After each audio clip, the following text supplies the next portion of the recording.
Ito yung mga jubi ko na mga feeder. Medyo makulay din sila. Yan o. Kaso 50 po isa ito. Kung gusto nyo. Meron ako dito sa bahay.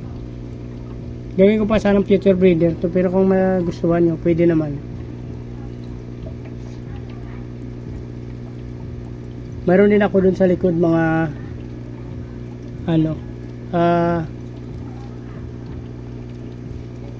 albino, ito feeder to.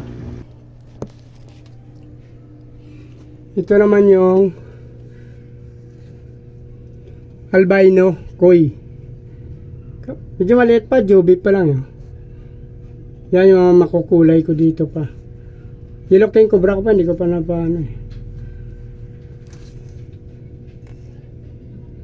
Yan. 50 isa to pagka bininta ko kasi maliliit pa naman.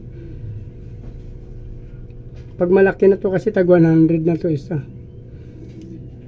Solid strange kasi to albino ko eh. Ganda niyan. Same sila sa feeder na lang, 50-50 na lang. Male female. Ito yung mga parents kasi ng albino ko yan o. Yan. Meron pa dito, yan o. Meron ako ina-out niyan kaso hindi pa gaano kalaki yan.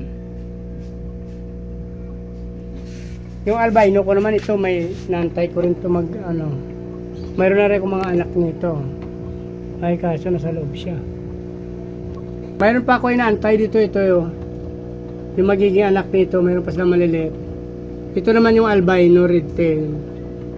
Ayan yun, buntis na rin yung aking female Yan.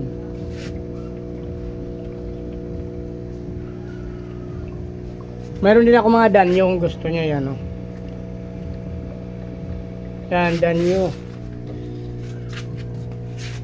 Yan, danyo. Yan.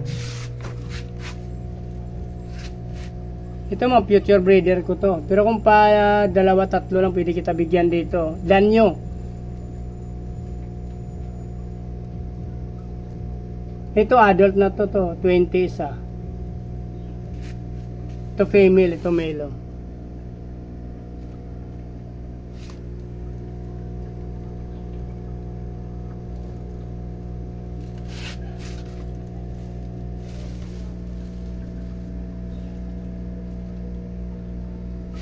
Meron pa kasi ako mga breeder dito. Mga feeder ito magaganda yung mga lalaking tainga. Ito yung pinapakita ko sa yung feeder. Yan ito yung paglaki nila Ganda mga tainga nila. Yan. Kasi tatago na. Ito sana adult na to mga breeder ko kasi to. Basta yun na lang. Ito yung feeder. Ito. Yan Yan yung mga baby nila. Maganda kasi yung mga tainga nila mga lalaki. Sa mga lalaki. Maganda dyan lalaki. Bumili na kayo ng tryo kung gusto nyo. 150 nga lang. Kasi ang breeder nito binili ko 700 tryo.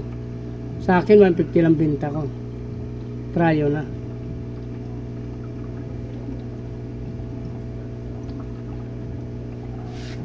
Pero pa akong ma-breeder ito mga RDSS yan Kaso kunti pa lang ang anak niyan. Yung iba kasi nag-cross na yan sa Bibili Creek Blue Moose ko. Ito yung mga anak niya Gawin ko pa itong future breeder nga lang. Wala kasi sa Red Dragon. Sa RDSS kasi yung makulay yung male yan. Ito na lang gusto nyo, feeder. Maganda rin yan, saka yung albino ko.